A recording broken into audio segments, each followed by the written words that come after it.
So this was a video that I was supposed to make about a month ago right after Superman and Lois ended, but life got crazy, so I'm only getting around to it now.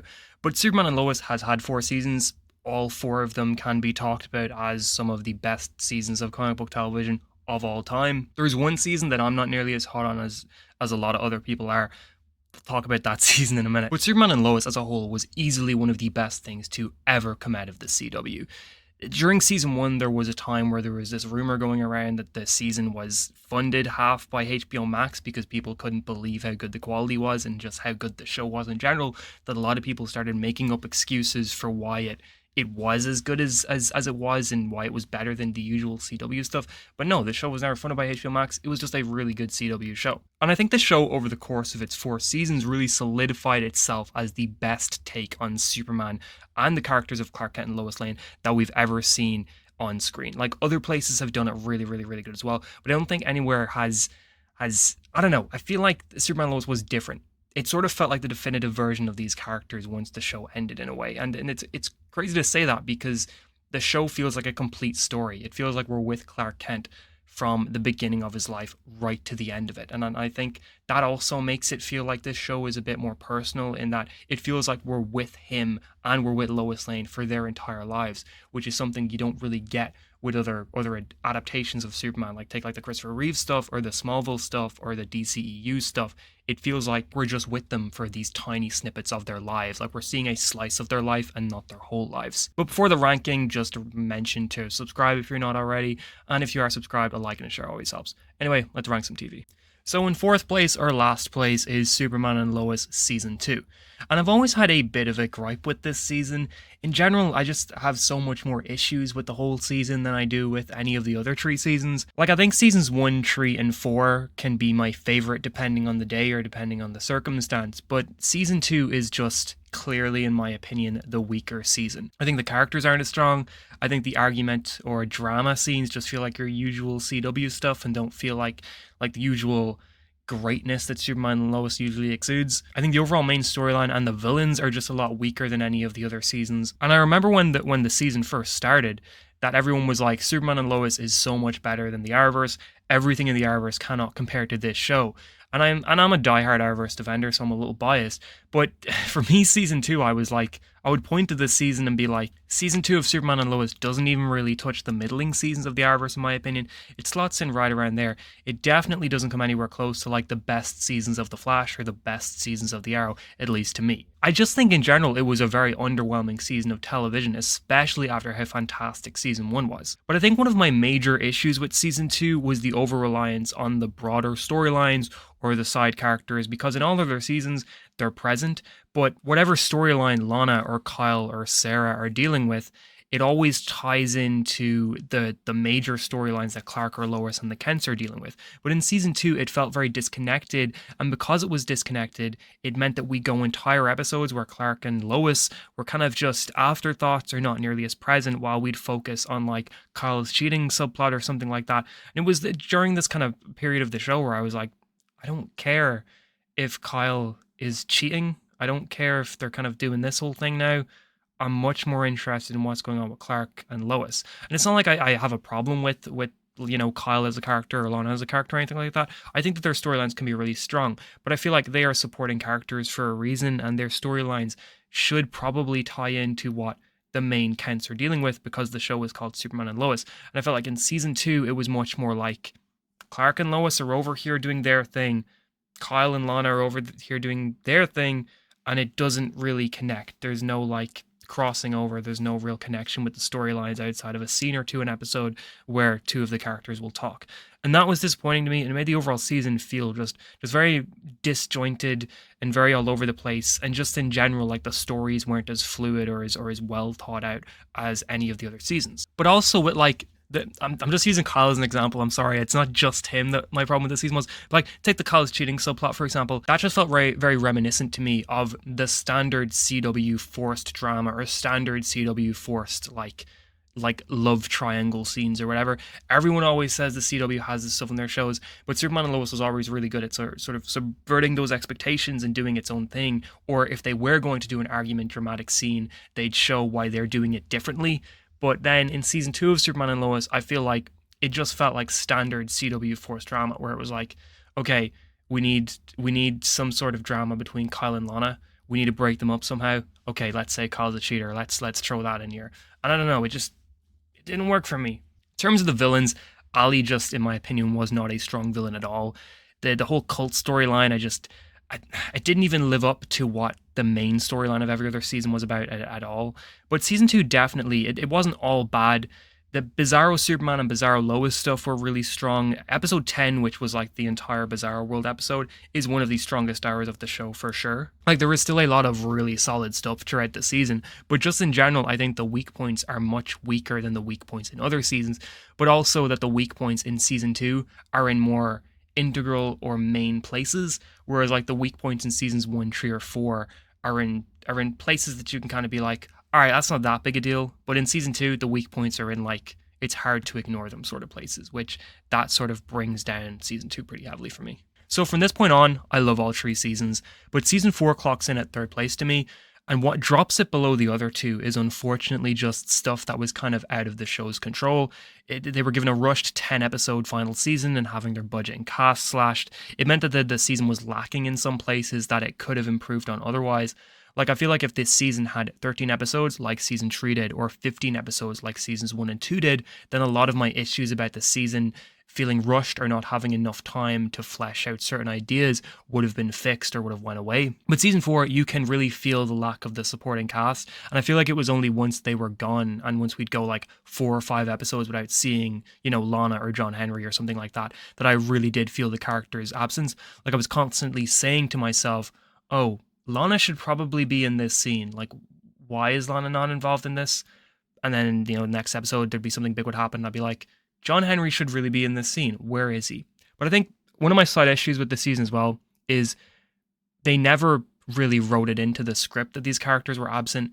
It was kind of just like they didn't address the characters when they weren't there and when they should be there for important scenes. But that's whatever. That's not a big deal. It's just, it took me out of the season a little bit. But like, it's not their fault that this happened. They had what they were dealt, and they dealt with it the best they could. But season 4 really plays up the character moments and what is important to Clark Kent and his connection to the Superman persona, and it makes this season feel very personal and very, very well done. And I've said before that I feel like season 3 is Lois Lane's season, while season 4 is Clark Kent's season. In episode 7, where all of this comes to a head, and we have Clark really dealing with the idea of if his Superman identity is more important than the lives of his family, or if it's like he's okay giving that up and what that means and how that'll change his and his family's life going forward. And it's just such a fascinating look into the character that no other on-screen depiction of Clark Kent has managed to get into. And it made episode 7 my favorite episode of the show, to be honest, because it just felt like there was a serious and real love of the character of Clark Kent in that episode, and I really did appreciate that. But the ending also brings the show full circle, and while I had some slight issues right after watching the episode, thinking about it more, I think it's a really satisfying ending, and I couldn't think of any other way I would have wanted the show to go out. And it feels like the ending sort of improves the entire show by knowing the destination and knowing how important the stories and lives of Clark Kent and Lois Lane are, and where they're going and the direction that they're taking and stuff like that. Besides this, Michael Kudlitz's Lex Luthor was awesome. Doomsday was awesome. His fight with Superman in episode 1 is the best live-action Doomsday Superman fight we've ever gotten. Episode 3, which focuses on Sam Lane, is super emotional. I think in general, Superman and Lois season 4 proved that budget does not make a show good. Passion, care, and good writing are what makes a show good. Next up is season 3, and when someone says a season of television is mature and adult, your mind probably goes to like characters saying fuck every 10 seconds, or like constant sex scenes or constant nudity or something like that. But calling something mature and adult and serious to me means that something is taking real, important, serious, almost dangerous subject matter and handling it in an incredibly real way, in an incredibly mature and nuanced way. And that's what Superman and Lois season 3 was to me. The most adult and mature season of superhero TV we've ever gotten, because it's 13 episodes of Lois Lane dealing with cancer and dealing with chemo and dealing with feeling like she's losing herself, and conversations with cancer patients, and Clark trying to understand how he can best help Lois, and him feeling like he's helpless and powerless because he can't just fight cancer, he can't just beat cancer, he has to just support Lois. and help her get through it the only way that he can. And it's just so emotional and so well done. And this is Lois Lane's season. Every episode has at least one scene, sometimes more, where Elizabeth Bitsy Tulloch gives a scene that tells you why she's the best on-screen version of Lois Lane that we've ever had. And a lot of people have said that they can't get through this season because of the subject matter, because it's too heavy and it's too real. And I feel like everyone knows somebody who has dealt with cancer, who has dealt with something like that. So it's a really real and personal season to a lot of people for that reason. And how many shows are risky enough to actually try and portray that in such a real way too? Like, let alone a Superman show. Their handling of the whole thing is amazing. I honestly hate myself for not giving this season the #1 spot just because of how personal it is and how real it is and how emotional it is and the acting and everything like that. But the season isn't just about this. We've got Chad Coleman showing up as the villain Bruno Mannheim. We have Onomatopoeia in it, who works really well too. The Superman scenes are just as good as ever. The Clark Kent scenes are just as good as ever. Jordan can be a little annoying sometimes, but I do feel like that's just a Superman and Lois thing where every season has to play him up as being the annoying teenager a little bit. But other than that, it's a fantastic season. But the season that I just had to give the #1 spot to is, of course, season 1. And season 1 of Superman and Lois is pretty much 15 episodes of perfect TV, in my opinion. And it's the season with the most Superman, probably because the budget was at its highest in season 1. But every single episode is Superman doing Superman shit. And this is the only season where we really get that consistently and constantly. But to be fair to the show, I think its strongest point, as good as the Superman stuff has been throughout the whole show, the Superman stuff isn't necessarily Superman and Lois' strong point. I feel like the strong point is more so the character moments and the personal stuff. And season 3 and 4, they nail that, they focus on that, they prioritize that, because that's what really the show is about, and that's what makes the show. And season 1 doesn't have as much of that. But I think season 1 just feels like a very special season. The visual effects and the cinematography in the show never looked better than they did in this season. Episode 11, which is the all flashback episode to when Clark first got to Metropolis, is probably the best 40 minutes of straight up Superman material ever put to screen, in my opinion. I feel like I'm saying that a lot in this video, that something the show has done or someone in the show is the best version of that thing that we've ever seen. But it's the truth. That's how good the show is. It's constantly giving us something that is the best thing from Superman we've ever seen. But episode 11 is a brief origin that tells you everything you need to know about Superman and Clark Kent as characters, and it just works really, really, really well. The first 7 minutes of the pilot also tell you immediately what the show is and the kind of character dynamics you're about to see. Like, the first thing we hear about is how Jordan has social anxiety disorder and how he deals with panic attacks, and how that will inform him as a character throughout the show. And that's just relatable human shit. Like, I found out in 2023 that I have social anxiety disorder. To be fair, at this point, who doesn't have anxiety? You know, it's kind of just everybody's just got it now. But I found out that I have, properly social anxiety disorder, and I'm anxious all the time. It's a whole thing, and I have panic attacks all the time. I had a really, really, really bad panic attack last Friday that, was one of the worst I've ever had. And it's just seeing Superman and Lois, seeing a Superman show so openly deal with stuff like this, and so openly talk about stuff like this, and so openly have characters dealing with real things like anxiety, like panic attacks, like cancer. It makes the show relatable, and it makes the show mean a lot more to me, because it's like, I just think you feel like you know the characters. You feel like the characters in the show are people you could know in real life, or the characters in the show are who you feel like a lot of the time.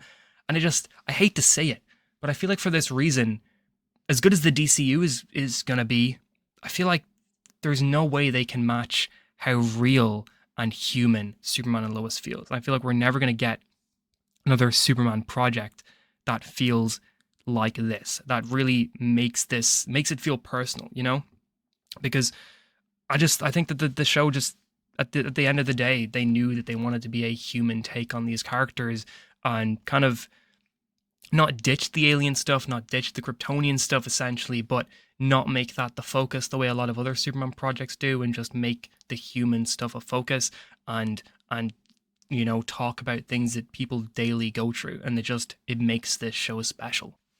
Anyway, that's why I'd rank all 4 seasons of Superman and Lois. Is my ranking different to yours? Is it bad? Is it terrible? Is it the worst ranking you've ever heard in your life? Probably is. Let me know. Is it close to yours? Let me know that too. If you're not subscribed yet, I don't know why you're not. Come on, what are you doing? And if you are subscribed, make sure to like and share. That's always a huge help. Anyway, thank you so much for watching. Have an amazing day.